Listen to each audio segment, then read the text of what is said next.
Hey, what is up guys? Welcome back to the channel and welcome back once again to Gran Turismo 7. Now I do apologise for the wait, I'm just going to add this little bit in. I was supposed to upload this video yesterday after around about a week of not uploading, but then I ran into internet issues, so that completely went out the window, so I do apologise, but let's get to it. We're reviewing the Corvette C1 that came with GT7's update 1.36. So this is one of the cars that in my opinion is a must for any racing game which features any classic cars. It's the, origins of the Corvette. Now the one we have here is the Chevrolet Corvette C1 from 1958 with its double headlights, and as you can see it's going to cost you 126,000 credits from the legendary dealership. Now it will be due to go out soon, so realistically you need to be picking one of these up as soon as possible if you haven't already. I actually own 3 of these things since they're so cheap and there's a ton of performance to get with them. Now in terms of its customization and such, you can do your typical wide body thing. As you can see on the list, it's a wide body for 50,000 credits, so there is that option. In terms of the standard parts, I'm just going to take a quick flick through them. As you can see, there's not really too much that drastically changes it. You've got the typical de-chroming, the bonnet pins, but there is a nice little addition, which is the roll hoop that I really do like. And I honestly think really kind of fits the style and look of the car if you want to turn this into a full-blown 50s racer. Now let's get into the actual review of this machine within GT7. Now if you've never joined me for one of these, the way I'll do it, I'll take the stock version around the Nordschleife, we'll do a hot lap and see where it ranks among all of the other cars that we've reviewed and tested. Then we will fully upgrade it, since this one is a road car so it's eligible for that, and take it for another hot lap around the high speed ring to see just how much those performance upgrades kind of change the car up and see realistically where it actually puts the car overall. So let's do a quick focus on the standard version. Now I'm going to talk about the looks first, and in all honesty, like I said, this is just one of those cars that if you have classic racing cars or any kind of classic cars in your game, then it really needs to feature the Corvette C1. For me, it's one of the best looking cars straight out of the 50s, obviously into the early 60s, and in all honesty, it's just a downright certified classic. The shape, the style, it's very much, typically Corvette, and it really went on to then be, changed up over time and very much then styled at the end of its C1 life cycle more towards the Corvette shape and, kind of lights and such that we know today, or at least on some of the, different generations like the C2, C3 and onwards. Now, in all honesty, is it really that good in terms of its performance? Not really. It's nothing mind-blowing. I believe this one has a 4-speed transmission, so realistically you're not going to be blasting away at any ridiculous high speeds, but that doesn't mean it's slow in the slightest. Actually, I was rather quite surprised just how good the speed of this thing was, even in terms of its stock version. I wasn't expecting too much. Obviously this is a road going car from the 50s, but in all honesty it was quite happy to sit way over 120 plus in most of this track, to be quite honest, when it came to the more straight sections. Through the corners you've got those skinny little tires, typically 50s, and in all honesty for me it actually adds to the way this thing handles. As you can see, a lot of this footage, the car's going to be hanging out sideways, drifting through corners, and you know what, it's very much manageable and very much enjoyable to drive. I really think it actually makes the stock version feel much better overall to drive in terms of just the experience than a fully upgraded version. Usually we'll go for race tires, sports tires, and to be honest it just gives you that slight too much grip, whereas the typical tires that this thing's on, being skinny and just downright old, actually make this a very, very enjoyable and drifty experience, meaning that you can quite comfortably hang this thing out sideways with the rear end poking out and have a ton of fun, even if it's not a world beater to today's standards. Now one thing I do want to touch on next is the interior. This is a car that for me really shows off the capability of PSVR 2. Obviously GT7 is one of the top VR games, there's no denying that. It's absolutely incredible what they've done in VR, and this for me is one of the more standout cars of the bunch. It was one of the first things I did was take it around, even though I don't necessarily like the track, take it around the Grand Valley Highway 1, obviously with the top down in VR, you know, that bright red interior just beaming in your face, and just had a typical little cruise. And in all honesty, it was just absolutely fantastic. The attention to detail in this model is, you know, ridiculously good. There's no denying that GT7 has the best car models out of any game in terms of even down to the slim small details, and in VR it really stands out for something like this, the Corvette C1. So if we talk about the price point, 120 odd thousand credits, it's really, you know, nothing in comparison to a lot of cars. In terms of, you know, outright speed performance, you're not going to get too much. Look, this, like I said, is a 50s race road car. It's not a race car, but you can essentially build it up to one. More of that later.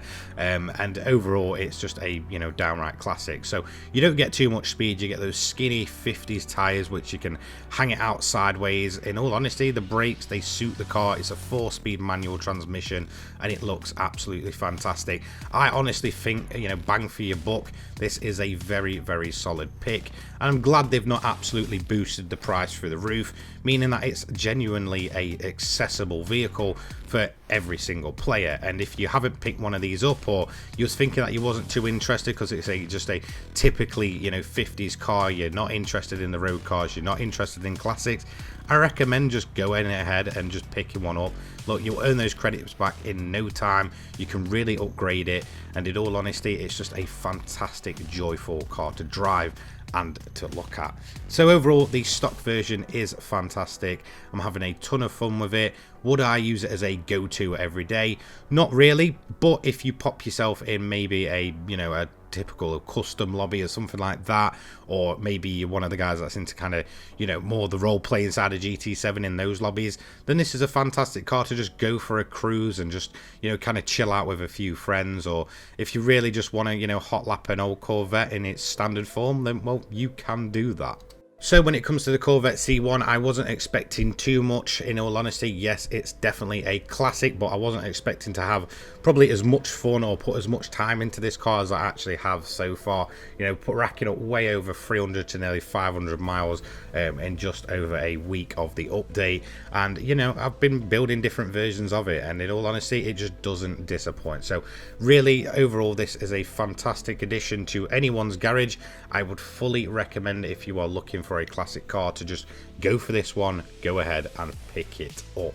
Now we're going to head on to the end of the lap to see the car cross the line, and obviously we'll then have a look where it ranks on our hot lap leaderboard. So the final few corners for the C1 to take, and as you can see, it's just going to give it its typical way through it, which is most of the time kind of on a knife's edge and a little bit sideways as we round the final corner and come up to cross the line at the Nordschleife, and that is going to be its lap done and dusted. And well, it was very much enjoyable.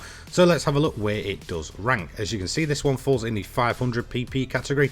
Now there's a mixture of cars here. We have stuff like the Impreza, which was from the previous update, the Carrera GTS 904 Evo 3, and then as you can see at the bottom we do have a Plymouth XNR, which is just one of the weirdest cars in GT7, and the Corvette sits around about 7 seconds or so faster than the Plymouth. So overall, this is a decent performing car running on comfort medium tires. So yeah, not too shabby at all. And as you can see, its PP really isn't, you know, in the high 400s here. It actually sits at 430, which is probably the reason why it's nowhere near those four-wheel drive rally cars.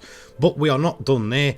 As I said, this thing can be fully upgraded, and this is what I mean really by turning this thing into essentially a classic 50s racer with its big wide tires. You know, you've got the roll hoops on the back, and this for me is when this car is absolutely fantastic. It sounds a treat, it looks a treat, it's got rid of the chrome, and it just looks like a proper classic race and ready car. So this for me is when the C1 is absolutely brilliant. Apart from the handling, it's probably just a little bit too grippy. So we're going to head to the high speed ring. As you can see, this is obviously a high speed track, and to be honest, this car outperformed my expectations here. Now I can put all the upgrades on, but I cannot go ahead and fine tune them, so I didn't bother doing that. and it just in the, you know, fully upgraded form with nothing, kind of no fine tuning done, this thing handled the high speed ring fantastically. The brakes were actually very, very good at this point. The sound of the thing, the grip levels are actually, you know, very much there, almost too grippy from what I expected, and in all honesty it was just a joyful lap. Now like I said, there is something just about the sound of this thing when you got the race exhaust going, you've got all the upgrades on, it just sounds really kind of brutish and typically 50s race car-ish, if that's a thing.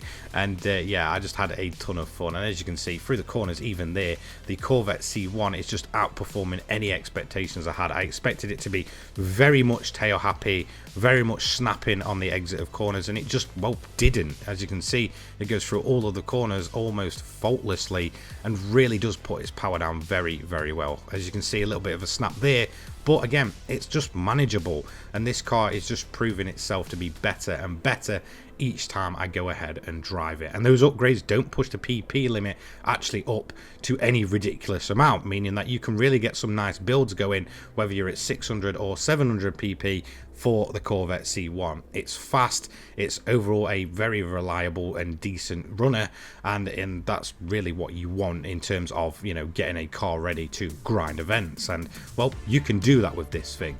So in terms of its ranking, as you can see, we now have 9 cars on the board, and this thing sits 7th out of 9, just behind the Mitsubishi Lancer Evo 3, which is actually my favourite car from the previous update, and it's only by a slight margin, not even a 1/10 of a second.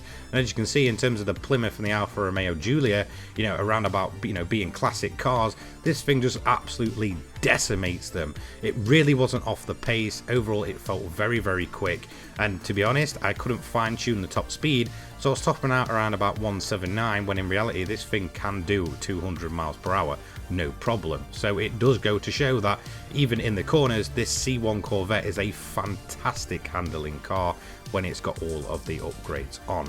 Now that is going to be it for the Corvette C1 review.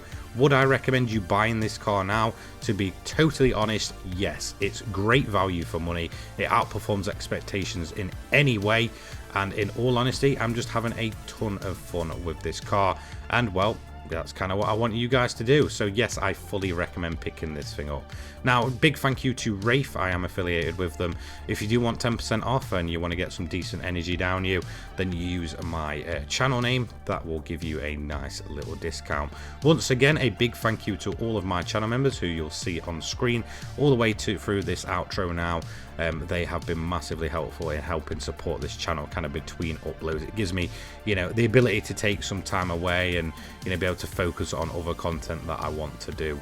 So yeah, a big thank you to these guys. I'll have my Discord and my Twitter and all that good stuff down below. If you do want to hop in, feel free.